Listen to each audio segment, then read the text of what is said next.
Selamat datang di Jam Kosong.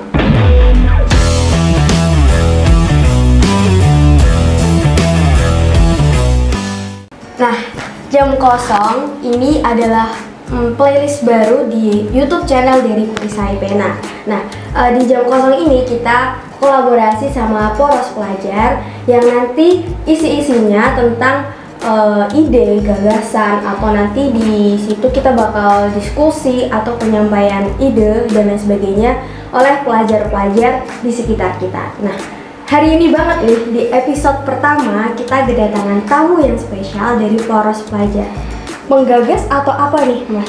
Di Poros Pelajar? Untuk saat ini saya posisinya bukan sebagai penggagas ya, karena ada penggagasnya itu Mas Hasan. Beliau sekarang jadi Sekum PWIPM Jateng, dan di sini saya mungkin apa ya, bisa dibilang pelengkap kali, penggembira bisa dibilang. Kenapa tuh penggembira? Iya, karena Poros Pelajar ini sendiri kan pertama digagas oleh Mas Hasan, itu dulunya namanya PIS, Pelajar Islam Surakarta. Nah, PIS ini dulu menggait dari IPM, IPNU, IPPNU, dan PI yang ada di Surakarta. Nah, dulu sempat ada deklarasi, kita sempat ada beberapa program, cuma terhenti karena beberapa hal, termasuk salah satunya juga karena pandemi ya. Lalu kita juga kekurangan orang, kita lalu kita brainstorming lagi. Akhirnya setelah itu kita rumuskan, ternyata untuk keberlanjutan ini kita pakai dalam lingkup Karesidenan Surakarta. Nah, kenapa kok dulu Solo aja gagal, kenapa kok kita bikin yang lingkupnya lebih besar?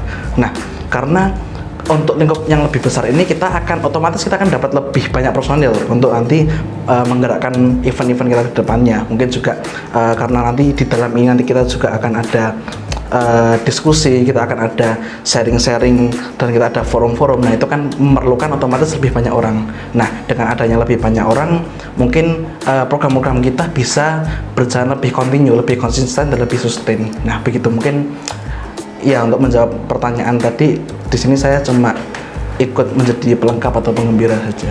Tadi awalnya PIS namanya? Iya, PIS. Apa itu tadi PIS? Pelajar Islam Surakarta. Terus dirubah ke Poros Pelajar. Kenapa dirubah namanya ke Poros? Nah, ini cukup menarik karena sebelumnya PIS itu kita adakan untuk menggabungkan pelajar-pelajar Islam yang di Surakarta. Kita ingin, karena sekarang memang zamannya untuk kolaboratif, kita tidak kompetitif ya, kita tidak kompetitif satu sama lain, tapi kita kolaborasi dengan yang lain.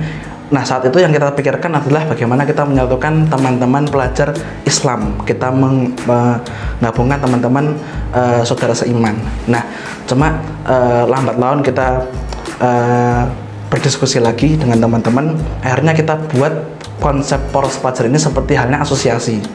Jadi pelajar dari manapun, dari mewakili apapun, boleh banget ikut ke kita.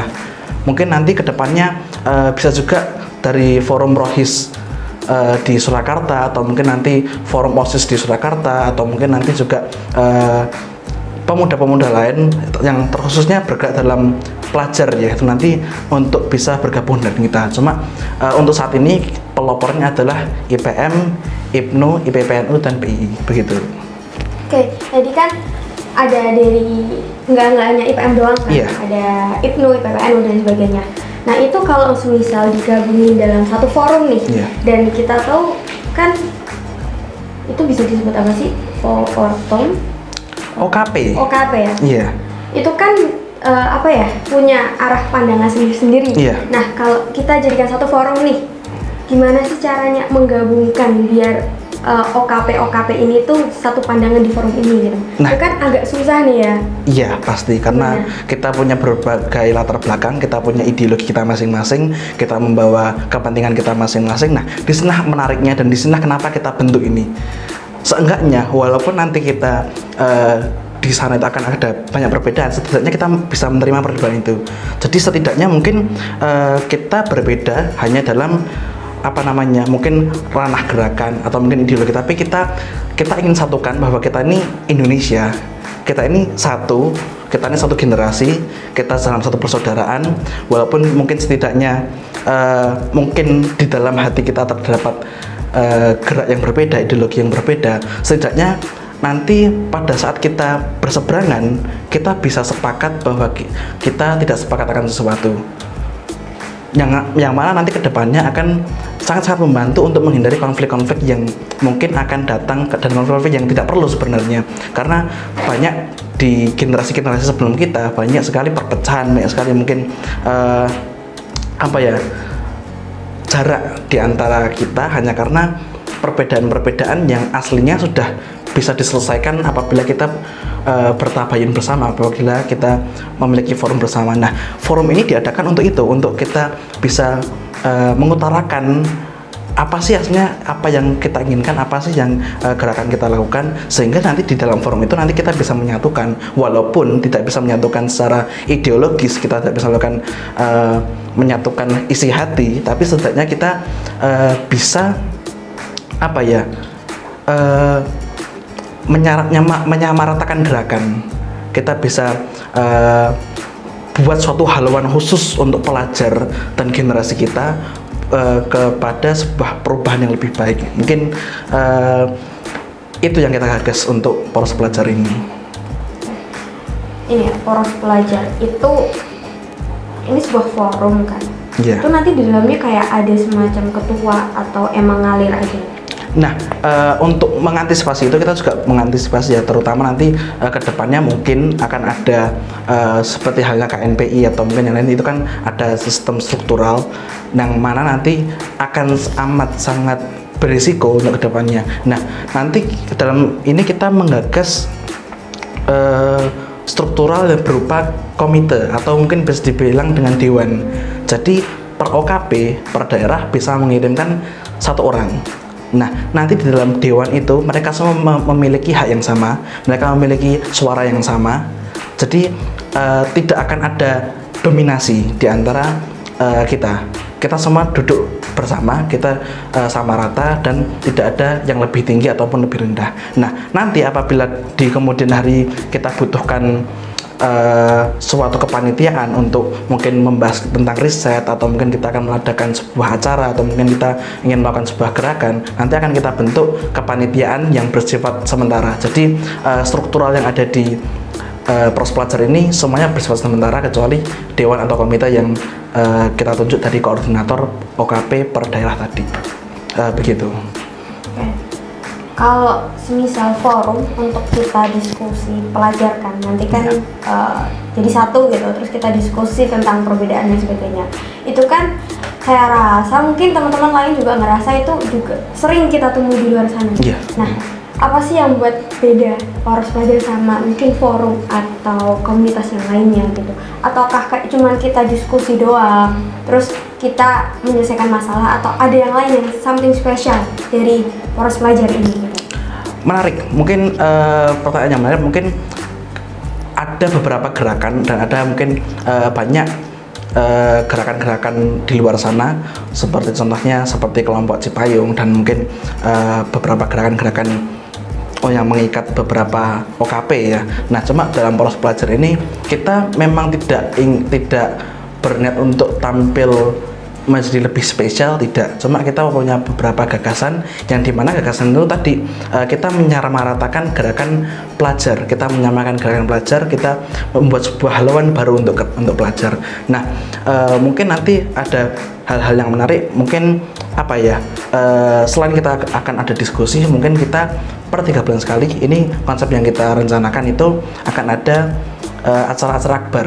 Mungkin per 3 bulan sekali kita di momentum tertentu seperti Sumpah Pemuda kita adakan teater, kita adakan orasi, kita adakan pembacaan puisi dan lain sebagainya. Nah, itu mungkin bisa menjadi suatu hal yang menarik ya, walaupun mungkin di luar sana tetap akan ada gerakan-gerakan yang hampir-hampir mirip dengan kita.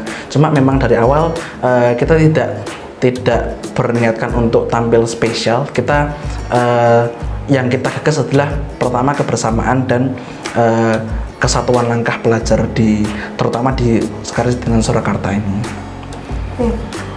Ini yang buat aku mikir ya dari tadi. Kan ini langsung dibentuk Sekares ya. Iya. Yeah. Kenapa nggak kita mulai dari yang kecil dulu gitu. Iya. Ya bisa dibilang kayak uji coba gitu. Apakah ini bisa apa enggak, berhasil apa enggak, trial lah. Itu kenapa enggak kita bentuk mungkin cabang gitu. Nanti kalau cabang udah kiranya udah dapat orang-orangannya nih, udah asik, udah matang, terus baru ke tahap daerah, habis itu baru ke tahap kares mungkin. Kenapa langsung kares gitu? Kok berani banget gitu nah? Iya, sebelumnya juga tak mention di awal ya tadi ya. Pertama sebenarnya kita pelajar Islam Surakarta. Nah, salah satu kemunduran PIS adalah ternyata tidak kita kekurangan orang. Walaupun mungkin masa kita banyak, tapi kita kekurangan orang yang berkapabilitas untuk melakukan hal-hal yang mungkin untuk merencanakan konsep, untuk membuat sebuah acara yang lebih akbar, atau mungkin dalam pembahasan diskusi-diskusi tentang intelektual, kebudayaan dan sebagainya itu kita kekurangan orang. Nah, di sini kita bikin asosiasi dan kita bikin langsung karesidenan. Dengan karesidenan di sini kita pertama ingin agar program-program ke depan kita sustain dan continue, bukan dan suatu saat apabila terhenti itu bukan karena kekurangan orang. Nah, jadi kita membuka selebar-lebarnya teman-teman, kita membuka selebar-lebarnya teman-teman yang lain untuk ikut berpartisipasi. Jadi dengan kita membuka jaring yang lebih lebar, kita harapkan kita mendapatkan lebih banyak ikan. Kita harapkan kita mendapatkan lebih banyak teman-teman yang berpotensi dan memiliki kehendak dan memiliki sebuah rasa mungkin, wah ini oke nih, ini gerakan aku banget nih, ini gerakan yang mungkin buat dia sesuatu yang sangat dia inginkan dari dulu. Nah, tujuan kita cuma itu, tujuan kita membuat langsung dengan seluas karesidenan itu untuk menjaring teman-teman yang lebih berpotensi di wilayah-wilayah lain. Oke, flashback bentar ya, namanya poros pelajar. Mungkin kalau teman-teman pertama kali dengar pelajar itu mungkin mikirnya sekolah, SMP, SMA. Tapi kalau di OKP kita lihat banyak kok yang mahasiswa. Kenapa kok ngambil nama poros pelajar kan? Kan kayak mungkin orang yang pertama kali dengar, loh pelajar, loh kok isinya mahasiswa gitu. Dan mungkin pemikirannya itu melebihi pemikiran pelajar gitu. Nah, kenapa pelajar? Kenapa nggak diganti apa gitu yang mungkin orang-orang pertama kali dengar, oh iya ini juga bisa masuk ke mahasiswa gitu? Karena kita lihat dari nama yang kita bawa. Pertama, Ikatan Pelajar Muhammadiyah, Ikatan Pelajar Nahdlatul Ulama, Ikatan Pelajar Putri Nahdlatul Ulama, dan Pelajar Islam Indonesia. Nah, dari nama yang kita bawa ini otomatis kita membawa nama pelajar, karena bagaimanapun juga orang-orang yang masuk ke dalam sini itu memang kebanyakan mereka yang dari SMP dan mereka berjenjang ya.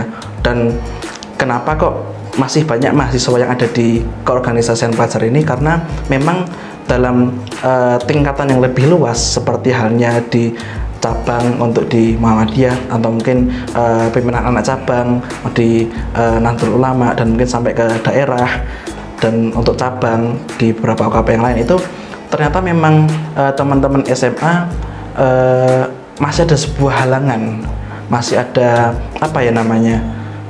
sebuah boundaries mungkin itu terhadap tugas-tugasnya di sekolah, atau mungkin tentang keluar masuknya dia di rumah itu kan per orang berbeda-beda, orang tua itu berbeda-beda. Nah, jadi untuk mengantisipasi gerakan pelajar yang tersendat karena hal seperti itu, memang kita masih mengizinkan teman-teman yang ada sedikit di tingkat pelajar untuk masuk ke dalam gerakan kita. Toh umurnya juga tidak terlalu melampaui dari kita. Termasuk di beberapa OKP kan ada batas maksimal untuk pelajar itu di umur 24 kalau di Muhammadiyah, dan 26 di Nahdlatul Ulama.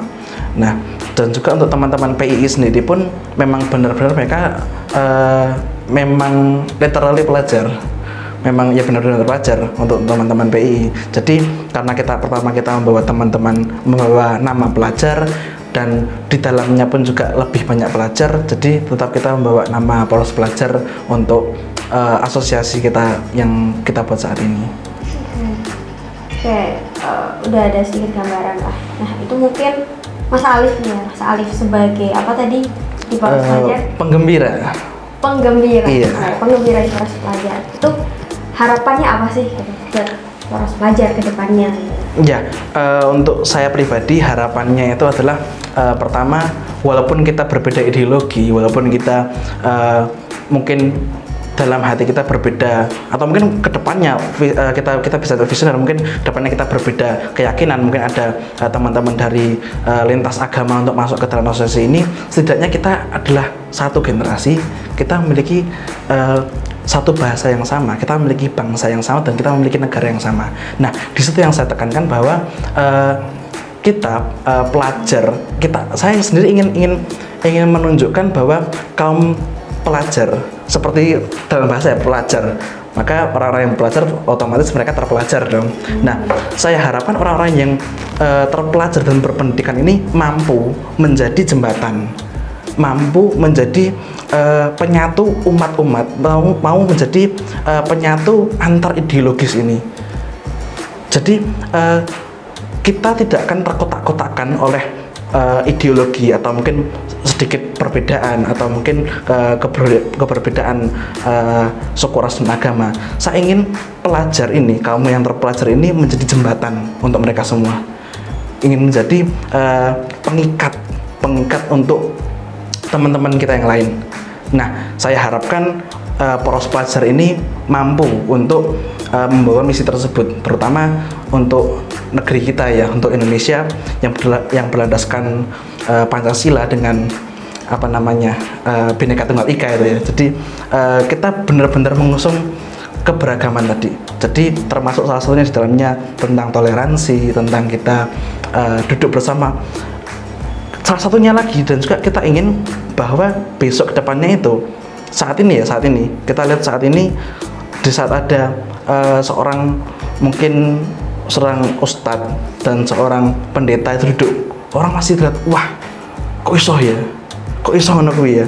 Nah, saya kedepannya berlihat bahwa suatu hari nanti di saat mereka melihat ustadz dan pendeta itu duduk bersama itu hal yang wajar, karena di tempat lain pun sudah seperti itu. Nah, di saat orang masih memiliki anggapan bahwa ada seorang ustadz dan pendeta duduk bersama itu, wah, berarti memang hal itu masih belum terjadi, belum normal di kita. Berarti kita memang belum normal untuk duduk dalam satu meja bersama orang yang berseberangan keyakinan terhadap kita.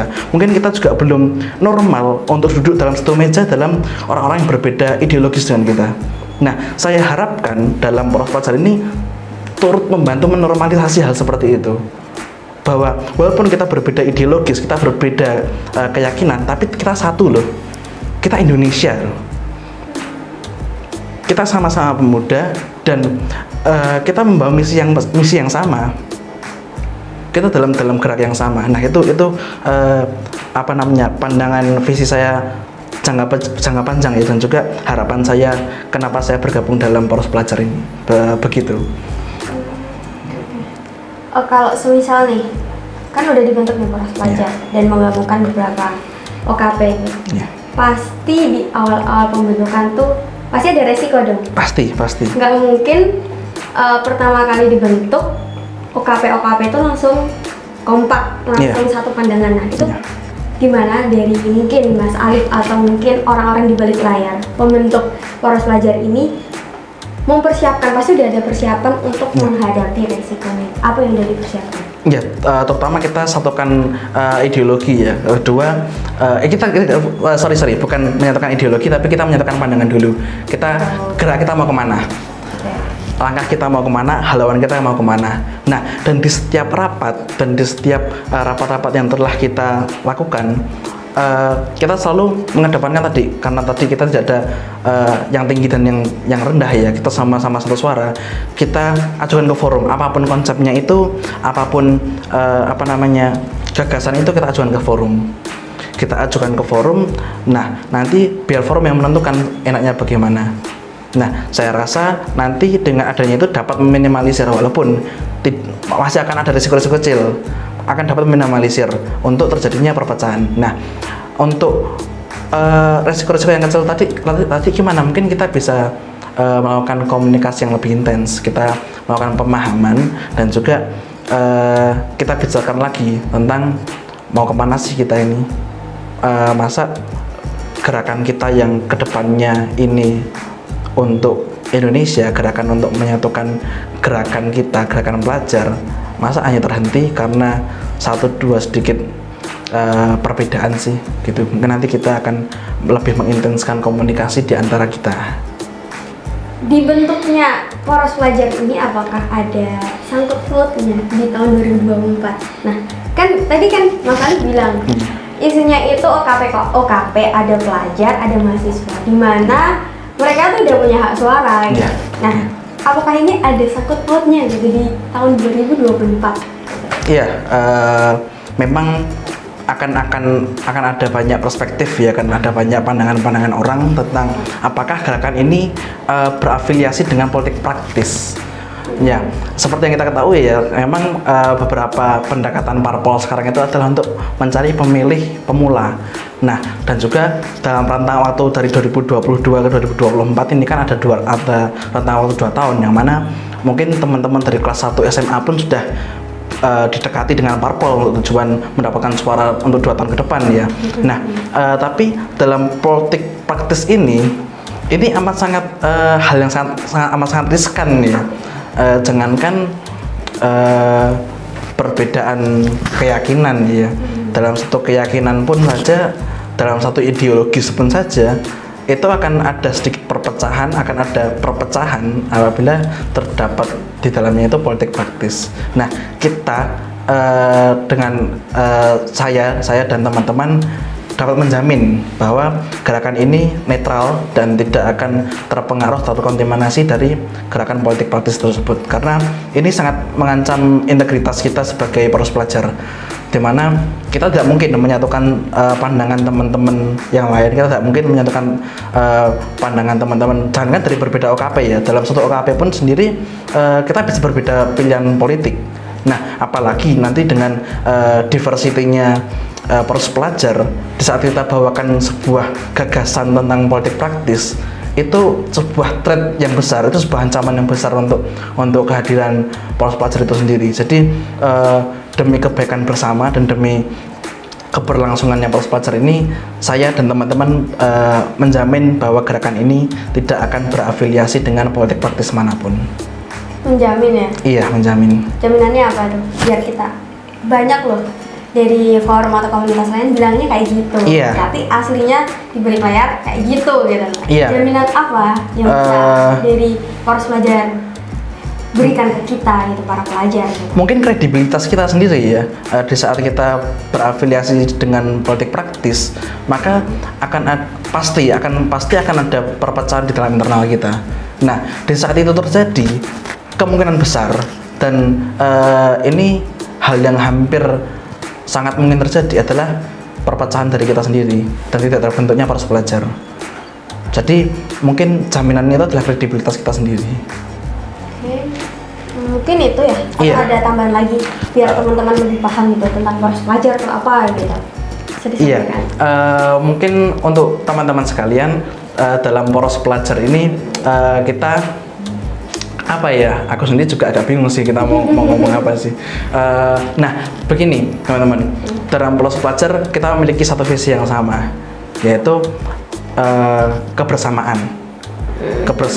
dan penyetaraan. Di sini kita sama-sama duduk bersama, kita tidak ada yang tinggi dan tidak ada yang lebih rendah, dan kita menginginkan bahwa pelajar di Indonesia dan pemuda di Indonesia dapat bersatu, dapat duduk bersama dan ngopi bersama, tanpa memandang ideologi, tanpa memandang keyakinan atau mungkin suku ras kita di belakang. Nah, mungkin itu sedikit gagasan tentang poros pelajar. Ya, mungkin itu yang bisa saya sampaikan. Oke, mungkin itu dulu ya. Iya. Oke.